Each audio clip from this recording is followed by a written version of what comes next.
I'm curious, and by the way, here's the book, Victory 45. When you researched this, when you were writing this, I was really struck by just the unbelievable massive logistical operations that it took in 45, and obviously before that as well, to win this war. What would you, if you had to pinpoint leadership principles in this case for the Allies, when it comes to not just the material logistics that they have to deal with, multiple theaters of the war, but also the cultural differences, the languages and the traditions that make it that much harder to deal with? Is there anything you can pinpoint where you'd say these are the key elements that their leadership brought that allowed them to be successful this way? Yeah, I think it is really, really astonishing. And I think what you get from both Churchill and from Roosevelt at this time is a very astute geopolitical understanding. I think if you look at Hitler or you look at Mussolini, for example, or even if you look at Tojo over in Japan, for example, they do not share that geopolitical understanding. They, the bad guys, so to speak, I think they're guilty of looking at the world and the situation in which they find themselves through the prism of their own experiences and their own national requirements, albeit warped national requirements. And, so Hitler, for example, is a continentalist, he's a landlubber, he doesn't really understand naval warfare, he doesn't really get it. When the British Expeditionary Force is forced to retreat from Dunkirk, of course Britain's going to retreat because its army's been defeated and the army is the most important thing. Well, it isn't. The most important thing for Britain is the senior service, which is the Royal Navy. It's the Navy, naval power. Hitler doesn't understand that. Mussolini doesn't understand that, how he gets himself into a war that he's very unlikely to win because he doesn't have the industrial power base and the resources and the access to the world's oceans that the bigger powers do have. And ditto Tojo, he's turned this into this kind of ultra nationalistic cult where they just can't see the wood for the trees anymore. So they're making really, really bad decisions. I think the great advantage for the Allies is you have Churchill and Roosevelt who see the bigger picture. They see how their nations sit in the world, and they can look at things through the prism of their enemies and potential enemies. And I think one of the things that you see about the Second World War and the Grand Alliance, particularly of Britain and America, as well as those Dominion nations as well, like Canada. Let's not forget the huge contribution that Canadians make, for example, or indeed the New Zealanders, or the South Africans, or the Australians, et cetera, et cetera. But it is basically, you're really talking about Britain and America here.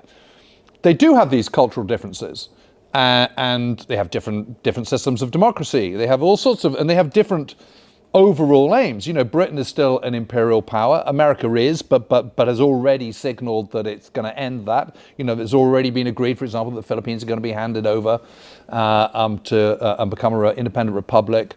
So they do have differences, but they recognize the requirement in a war of the intensity of World War II that you need to sing from a single hymn sheet, and that you need to be united in the pursuit of a common goal. And that is defeat of Nazi Germany and the Axis powers, and of course in Imperial Japan as well.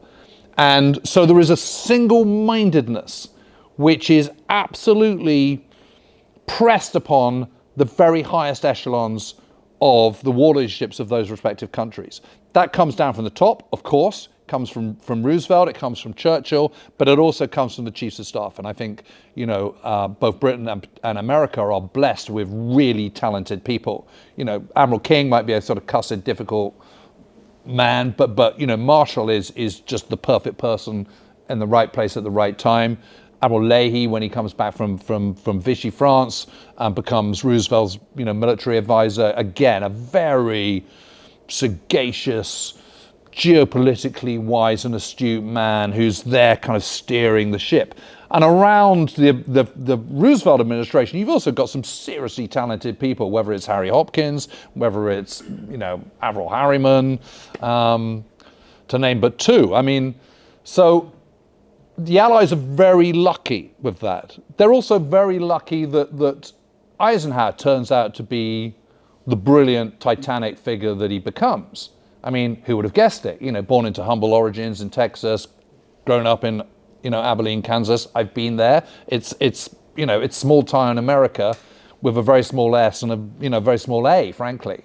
And yet, when he's made Commander-in-Chief of American forces in the UK in May or June 1942, and then eventually Supreme Allied Commander in January 1943, and then obviously goes on, he somehow kind of manages to, his learning curve is so steep, he steps up at every single time, and he is absolutely amazing in imposing that spirit of coordination, cooperation, and coalition which you need for a successful coalition. I think one of the great things about the Grand Alliance between Britain and America is they're not formal allies at all, they're coalition partners, and there is a difference, and yet it works. And you know, the apogee of that is unquestionably D-Day in my mind.